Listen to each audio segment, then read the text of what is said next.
Bom dia, boa tarde, boa noite. Bem-vindos todos, todas, todes, todos, em todas as variações e possibilidades, por que não? Bem-vindos ao primeiríssimo episódio do Tupi or Not Tupi. Eu sou o Diego Silveira, estou aqui com o Rômulo Garzillo. Fala pessoal, estou muito feliz com o nosso primeiro episódio. Vai ser um podcast muito legal para conversar sobre política, economia, coisas atuais, filosofia, enfim, tudo aquilo que de alguma forma dialoga com o Brasil. Estou aqui com meu amigo querido Diegão e com a Gabriela. E aí, gente, tudo bem? Sejam bem-vindos ao nosso primeiro episódio. Também estou muito animada. E hoje o Diego veio a caráter, né? Nada melhor do que um podcast que pretende falar sobre o Brasil. Começar com esse episódio sobre como está o Brasil nesse momento nas redes sociais. Para você que não sabe o que é esse tema, não sabe o que é uma trend é uma coisa que está viralizando, né? E aí, agora, basicamente, o Brasil está viralizado, né? Engraçada essa frase, mas é verdade. A galera tá bombada. A galera na gringa usando camiseta verde e amarela e ouvindo funk brasileiro pra caramba. A Havaianas tá, assim, abriu filial em todos os países da Europa, Estados Unidos, um monte. E Oakberry também, Fashion né? Week. Açaí é trend. Açaí também é super Açaí, trend. Eu tava nos Estados Unidos Oakberry. ano passado. Oakberry é cada esquina, cara. Sim, a Copenhagen Fashion Week, a galera desfilou de chinelo Havaianas lá, e aí ficou caríssimo, umas coisas assim.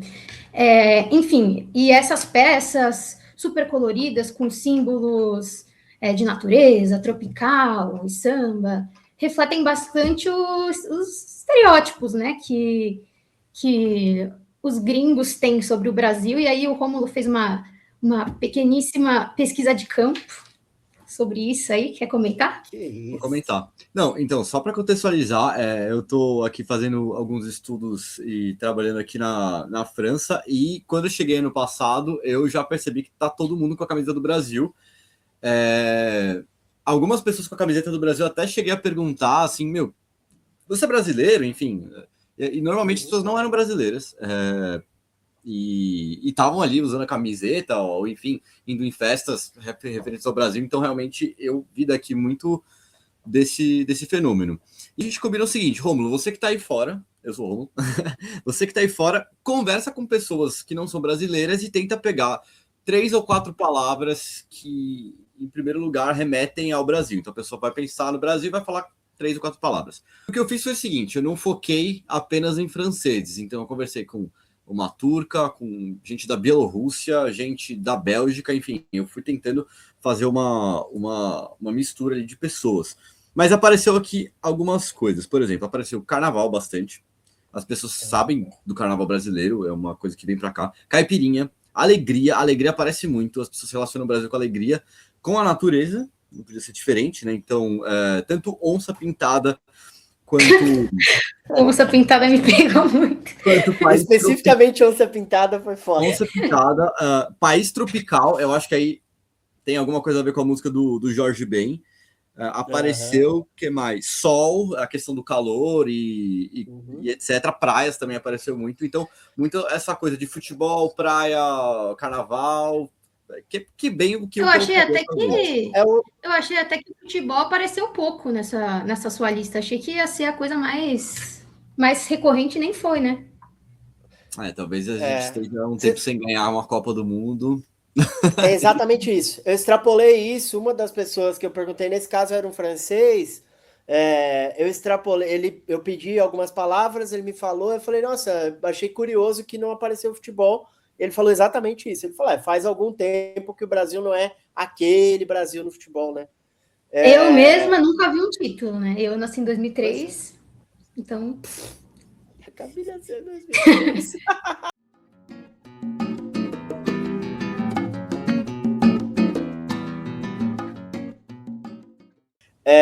Vocês acham que esse Brasil, quanto desse Brasil, a gente sabe, beleza, samba, futebol, não sei o quê, é o estereótipo do Brasil desde sempre, mas quanto desse Brasil é verdadeiro e é o Brasil real ou é um Brasil idealizado, imaginado? Eu acho que mais do que um Brasil real ou não, ele é um Brasil completamente acrítico, né?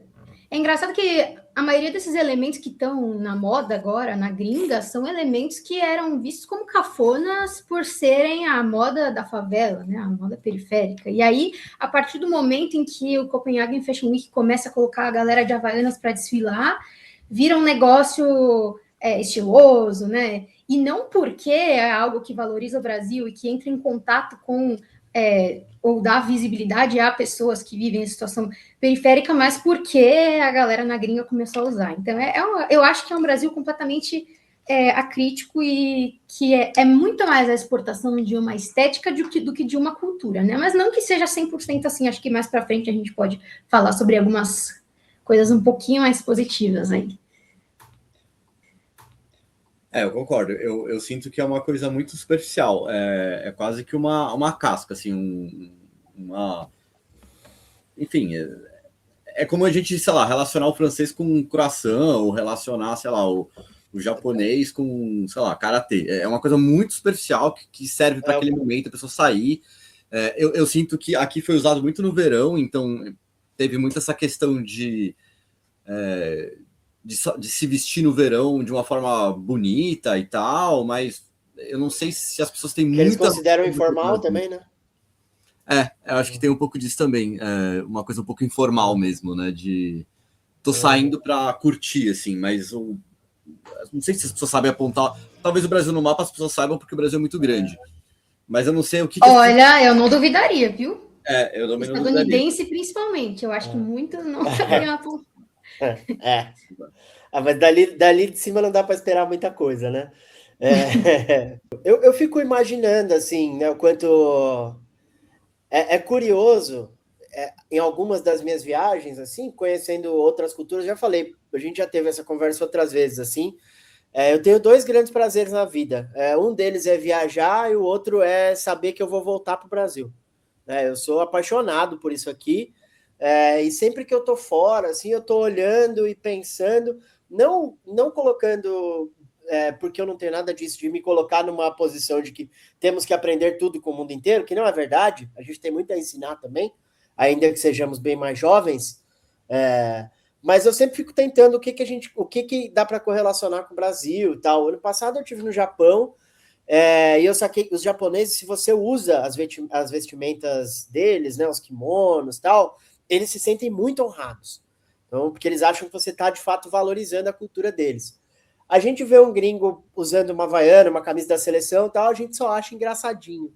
Eu não sei até que ponto é isso, né? A gente tá, de fato, o Japão, cara, o maior rebranding da história, né? A gente às vezes fala do Japão, a gente esquece de qual lado da Segunda Guerra o Japão estava, e as atrocidades que... A gente sabe o que aconteceu com o Japão, com a bomba e tal, mas as atrocidades que o Japão perpetrou sobre Coreia e China, a gente praticamente ignora, porque eles fizeram um rebranding baseado em Hello Kitty, animes, e olha só como somos legais, né?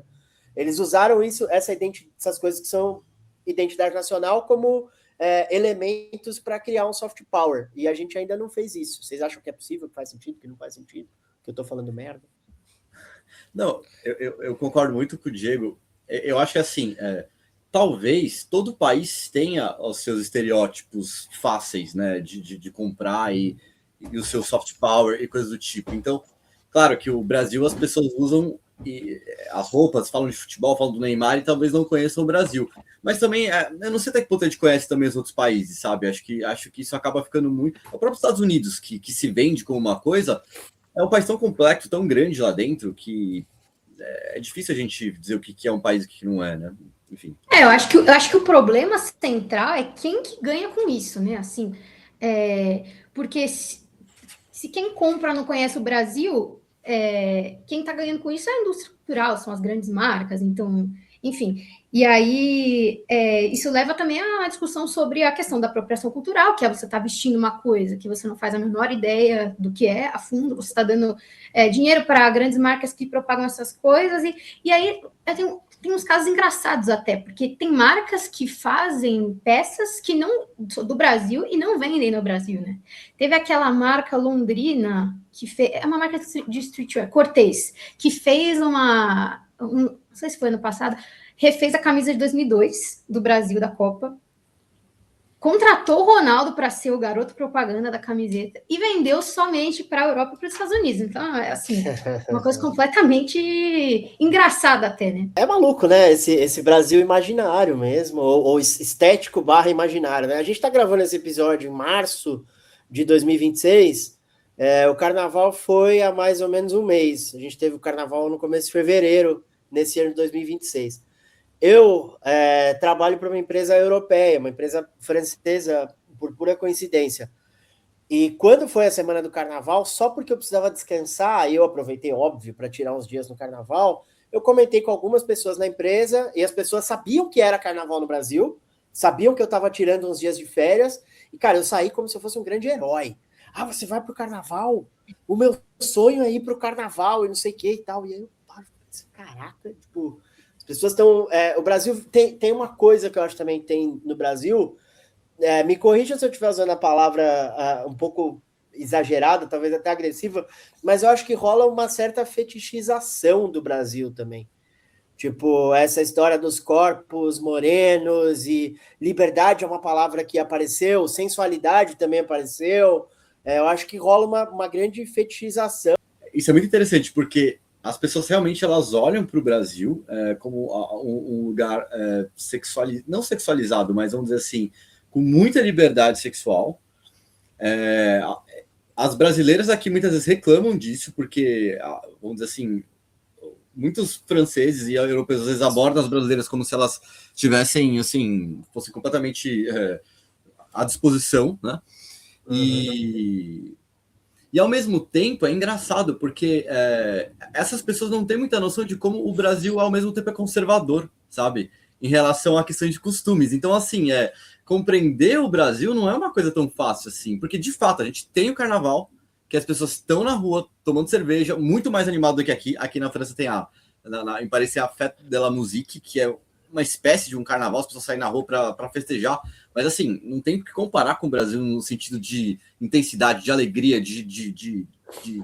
enfim, de qualidade de música, de tudo. E ao mesmo tempo a gente faz tudo isso e a gente também é conservador, então é um país muito complicado para se entender, né?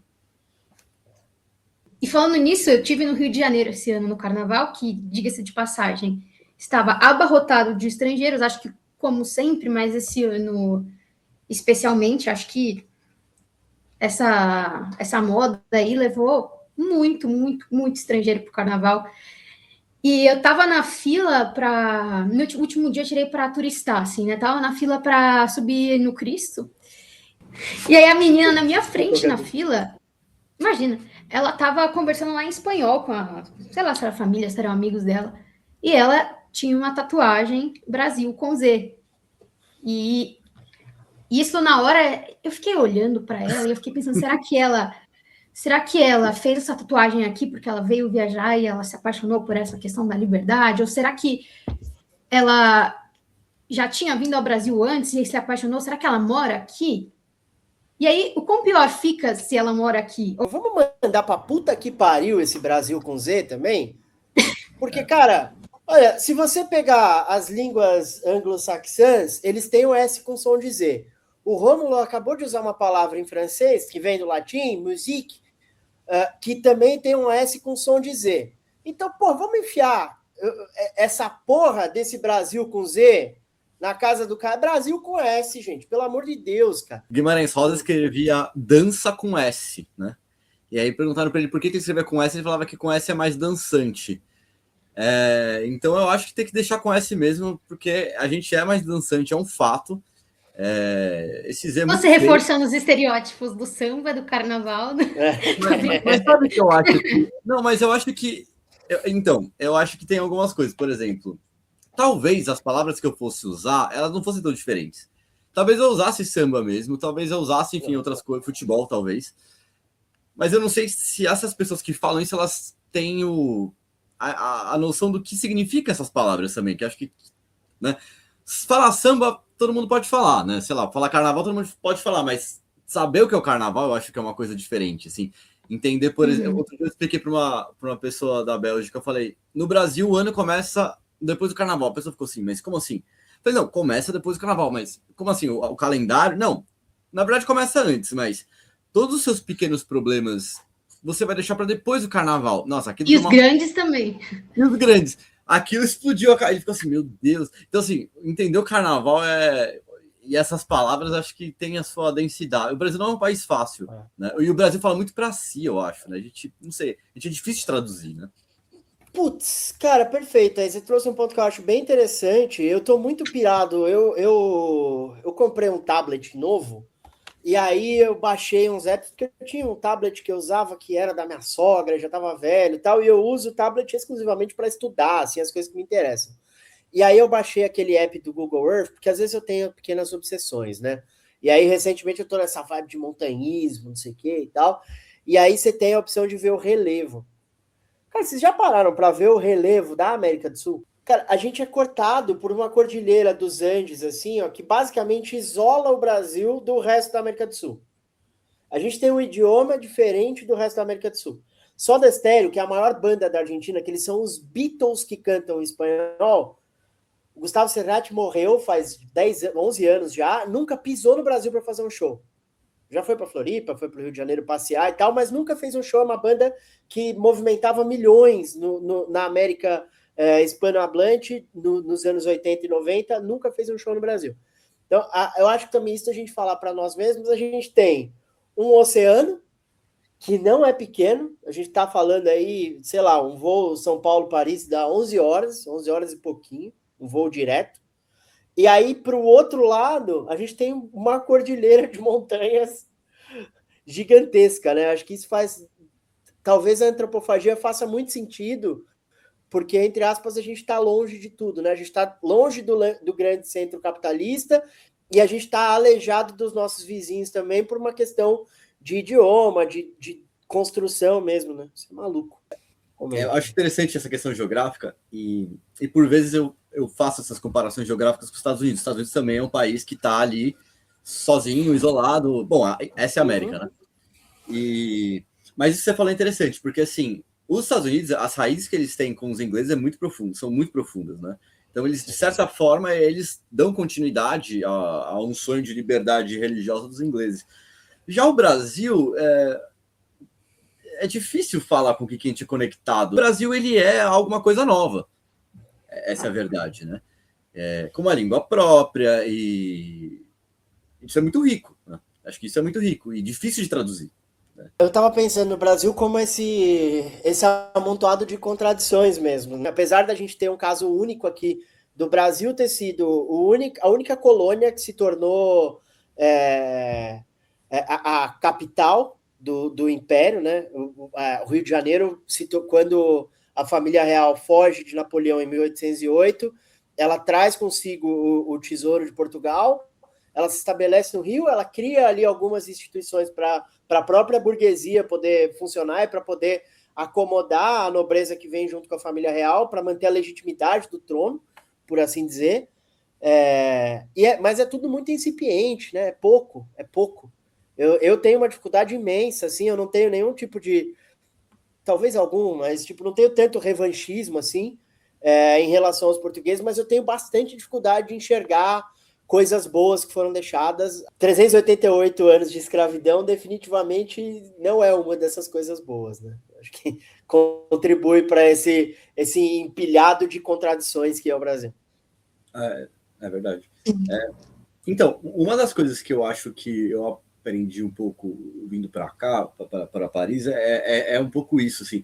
Primeiro que você percebe que o Brasil não foi o único país que sofreu, e a América Latina não foram os únicos países que sofreram com a colonização. Aqui na França você vê gente de tudo que é lugar que sofreu com colonização na África, né? É uma colonização mais recente. Até né? muito mais recente do que a gente. Século XIX, exatamente. E ainda mais aqui o contraste é muito grande, porque você está numa nação metropolitana cheio de pessoas de países periféricos explorados. E eu, como brasileiro, faço parte do país periférico explorado. Nossa, como os países periféricos explorados, eles...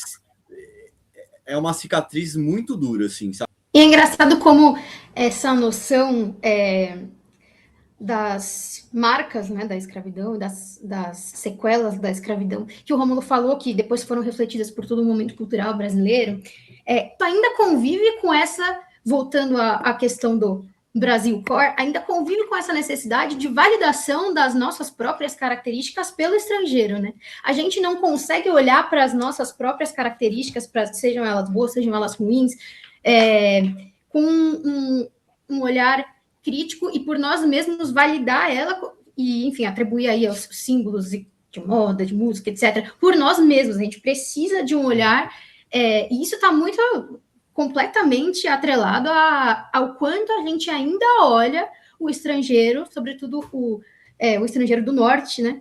Do norte global, como superior, como evoluído. Eu sinto que essa questão da validação, ela passa, né, por quase tudo, assim, né, que a gente faz. E não é bem apenas uma... Tem o lado da validação, mas tem o lado de entender o norte como um padrão, né, um padrão universal, e que a gente tem que alcançar esse padrão para poder ser moderno. Eu acho que é um pouco isso.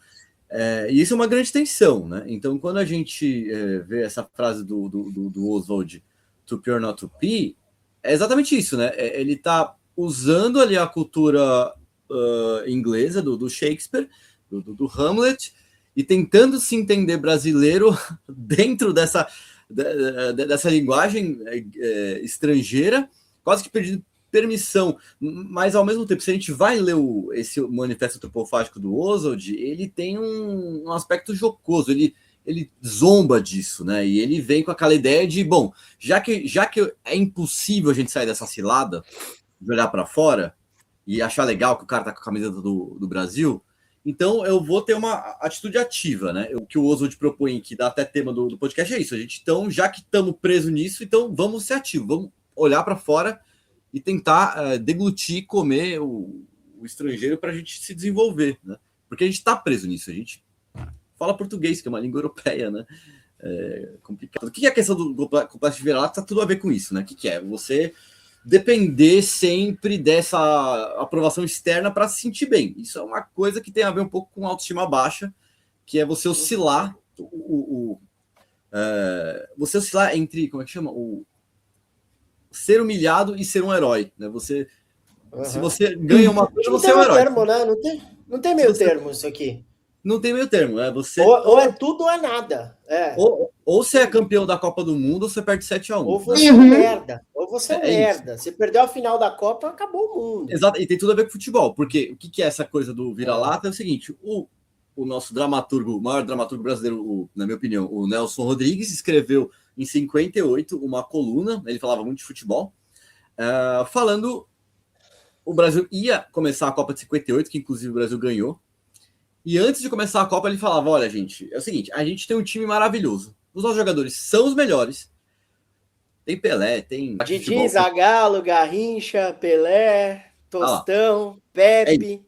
O Nelson falou o seguinte, olha, a gente tem o melhor time, mas tem uma coisa que pega a gente tem baixa autoestima, e depois da Copa de 50, que a gente perdeu para o Uruguai de virada de 2-1, esse fantasma do viralatismo, desse sentimento de se colocar, se sentir menor do que a gente de fato é um problema que pode prejudicar a gente na Copa. Então ele identificou esse elemento, que é um elemento que no fundo dá para interpretar a sociedade brasileira, né? Uma coisa que ele viu no futebol, então ele é um gênio. Sul-americano, eu diria até. A gente está falando do Brasil, mas sul-americano. É isso. Então, esse é o complexo de vira-lata, gente. E aí, o que vocês acham do complexo de vira-lata? Dá para combater? Não dá para combater? É um problema? Não é?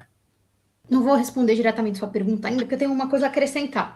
Eu acho que isso transparece ainda mais quando a gente percebe o quanto a gente se sente grato, parece, quando personalidades estrangeiras demonstram estar olhando para o Brasil, digamos assim. Então, o Bruno Mars passou um mês aqui, a galera foi à loucura, falou, vamos dar passaporte brasileiro para esse cara. Obrigado, Brasil, eu te amo. O brasileiro, ele cria carreira de influenciadores norte-americanos e europeus. Enfim, a gente cria muitas carreiras de estrangeiros, porque essas pessoas pararam para olhar para o Brasil e olhar para esse Brasil com Z, sem dúvida alguma. E isso é engraçado, porque a gente sente tanta gratidão pelas pessoas estarem olhando. A gente podia olhar e falar, não, beleza, a gente é da hora mesmo, a gente tem comida boa mesmo, a gente é animado mesmo, acolhedor. Valeu, E falou. beleza, mas a gente engaja muito, a gente realmente parece agradecer a essas pessoas. E por quê? Por que essas pessoas não fazem o mesmo também de volta? Porque se eu falar que, caraca, eu amo a Disney é top, os Estados Unidos são o melhor país do entretenimento do mundo, e eles vão falar, é mesmo, eu sei que eu sou. E a gente tem um comportamento completamente oposto, que casa com o que o Nelson Rodrigues falou aí em 58, né? É muito louco isso, né? Porque ao mesmo tempo que a gente tem uma coisa que eu brinco assim de brasileiro, principalmente trabalhando com brasileiros em ambientes internacionais há muito tempo, cara, você quer um problema resolvido, você chama o brasileiro. Porque o brasileiro vai fazer uma coisa que o europeu não faz, que o americano não quebra a hierarquia para fazer, ainda que eu acho que em termos de cultura de trabalho a gente está muito mais próximo do americano do que do europeu, que é o que, cara, mata no peito e resolve. Mas se você quer resolver um problema, você dá na mão do brasileiro. Depois, os franceses, no meu caso, vão criticar porque não fez seguindo o processo, não sei o quê, mas vai resolver. Então, ao mesmo tempo que a gente tem isso, a gente sabe que a gente é foda em várias coisas, tem essa busca por uma validação mesmo, externa, né? Vocês não acham, eu não vou responder a pergunta da síndrome do vira-lata, porque eu acho que essa é uma interrogação eterna, espero que o Rômulo tenha uma resposta para compartilhar com a gente. Mas eu vou citar de novo o Sérgio Buarque de Holanda, talvez no conceito mais mal compreendido dentro das interpretações do Brasil, que é o conceito do homem cordial, né? O cordial, a gente tem aquela imagem de cordialidade, mas ele vem mais de cordes, que é de coração. Nós somos pessoas emocionais, né? 880. Isso se reflete nas nossas relações sociais, nas nossas relações pessoais, etc., e reflete-se no Brasil. Eu acho que esse personalismo, a gente quer... Isso sou eu, tá? Não é o Sérgio Buarque, não. O Sérgio Buarque para por aí. Eu acho que talvez a gente tenha tanta dificuldade de se entender, mesmo fazendo esse exercício aqui, que talvez seja mais fácil a gente se enxergar no outro e a gente se projetar no outro. Acho que talvez por isso a gente tenha tanta idolatria por caras que foram fodas mesmo, como o Senna, como o Pelé, como o Guga. A gente tem sempre aquela bala de prata, aquela pessoa que vai representar a nós todos, porque é difícil fazer essa autorreflexão, né? Tipo, é melhor você ter um símbolo nacional do que você ter uma grande ideia de povo. E como eu acho que todo mundo, talvez seja uma busca do ser humano, principalmente na era do capitalismo, existe uma busca por sucesso, entre aspas, né? Se você pudesse projetar no outro de alguma forma, você quer se projetar naquele que é vencedor, porque no final das contas você não se sente um vencedor, né? Sei lá. Esses autores que a gente tem que admitir aqui no podcast, né? São os autores que, de certa forma, guiam, assim, no sentido de que eles pensaram o Brasil antes da gente, a gente está aqui para querer pensar o Brasil também. Eles tinham essa mania de se questionar, afinal, o que é o Brasil? Isso é muito brasileiro, você se perguntar o tempo inteiro o que é o Brasil.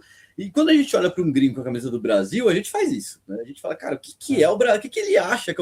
Meu Deus, é esse Brasil aí nele? O que é o meu país? Ele é o pior país? Não, não é. É o melhor? Ih, também não é.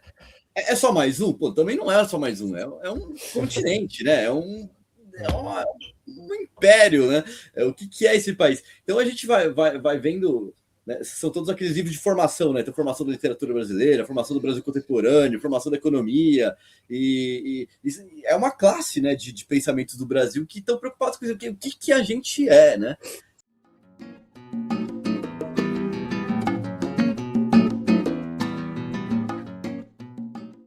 Esse Brasil Core é de todo ruim? Eu já tenho um aspecto que eu pensei agora há pouco, de certo modo positivo, que é o resgate da camisa do Brasil como identidade depois de uma apropriação pela extrema-direita nos últimos...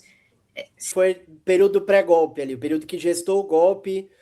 O golpe foi gestado com as pessoas usando verde e amarelo na rua. Então 2015, 2016.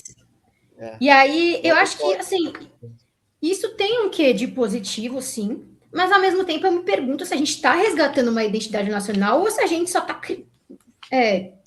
popularizando a estética brasileira, que é toda a discussão que a gente já teve no começo. Então eu fico um pouco assim, na dúvida se eu acho bom, se eu acho ruim, mas eu acho que pelo menos um aspecto aí que pode ser visto por uma perspectiva um pouco positiva é essa.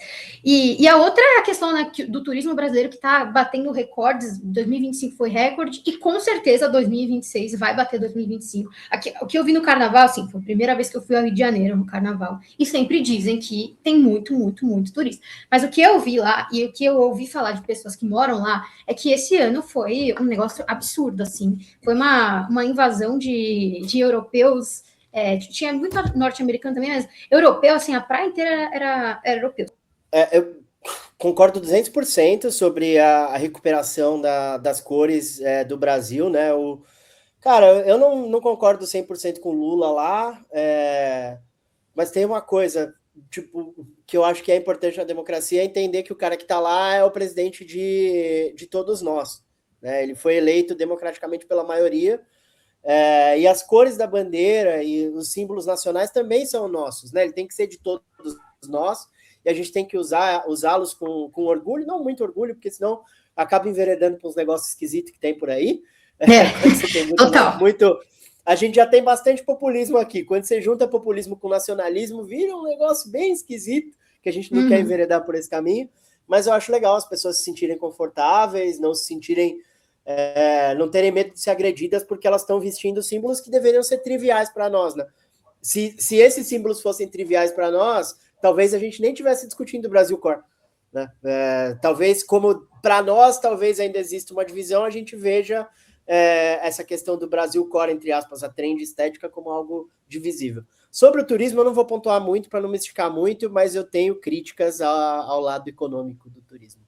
Eu acho que turismo é bom, turismo é importante, mas eu acho que não é só isso, tem outras camadas, mas a gente pode extrapolar isso num outro episódio. Olha, eu vou, para responder a questão, pensar numa resposta, não uma resposta, uma fala da Fernanda Torres, que inclusive a gente vai ter que falar em algum momento sobre Oscar aqui, porque, enfim, um tema, né? É um tema que tem a ver com o Brasil virou trend. Que ela fala assim: Oscar, olha, Grammy, bola de ouro, tudo que envolve Brasil em bola de ouro.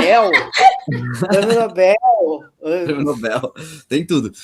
Mas a Fernanda Torres, ela fala assim: olha, eu conheço, palavras dela, né? Tem vídeo, depois a gente pode procurar e colocar em algum lugar.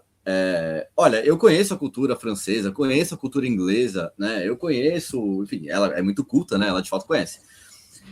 Mas ela falou assim, mas eles não conhecem a minha cultura, né? Então, quando a gente vai para o Oscar e mostrar um pouco da gente, isso é muito importante. Então, eu acho que mesmo que as pessoas usem alguma coisa do Brasil de uma forma meio superficial, alguma coisa talvez fique, assim, sabe? E acho que é importante o Brasil se mostrar ao mundo, porque a gente tem muita coisa para mostrar, assim, sinceramente. Eu vejo aqui as pessoas falando de comida, que a comida francesa é maravilhosa, aquela... E não tem noção do que é uma paçoca, assim, sabe? Eu fico assim, cara, tipo, eu tenho um pouco de pena, assim, sabe? Eu fico, cara, eu entendo que é legal comer queijo, tal, tem vários queijos, muito legal, mas você conhece farofa, sabe? Você não conhece goiabada, então, assim, é uma pena, né? Nosso churrasco é surreal, pelo amor. Nosso churrasco é o melhor. A nossa carne, então eu acho assim, é legal a gente se mostrar, porque a gente tem muita coisa para mostrar. O mundo tem muito que aprender com a gente, eu acho. Eu acho que o mundo tem que aprender com a gente, mas a gente tem que vender mais coisas para o mundo aí, então vamos exportar a bandeira, mas que os lucros fiquem internamente, né? Porque senão a gente vai... Temos um visualista entre nós aqui. Perdas internacionais. A gente divide aqui essas receitas. Usem gringos, mas tomara que estejam usando empresas que empregam aqui no Brasil, que pagam impostos aqui no Brasil, etc. Essa seria uma outra discussão. Que eu quero ver o PIB crescendo, eu quero ver o PIB per capita crescendo, eu quero ver o poder de compra das pessoas, já que a gente está jogando num sistema capitalista, que seja capitalismo para todo mundo, principalmente para os brasileiros, para os sul-americanos, que são o meu povo.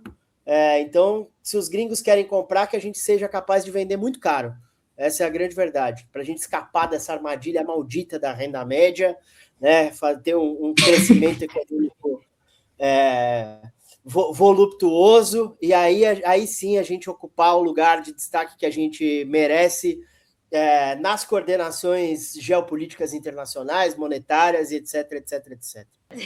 Bom, eu acho que vamos agradecer o pessoal, então. Vamos agradecer o pessoal. Quer fazer as honras, Gabi? Ou faço eu?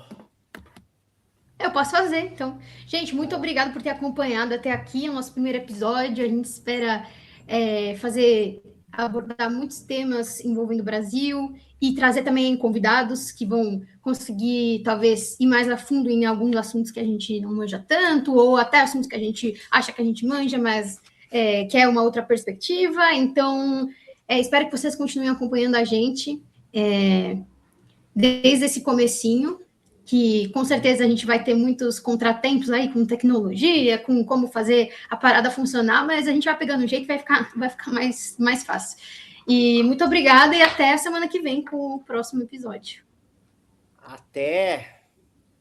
Até, pessoal.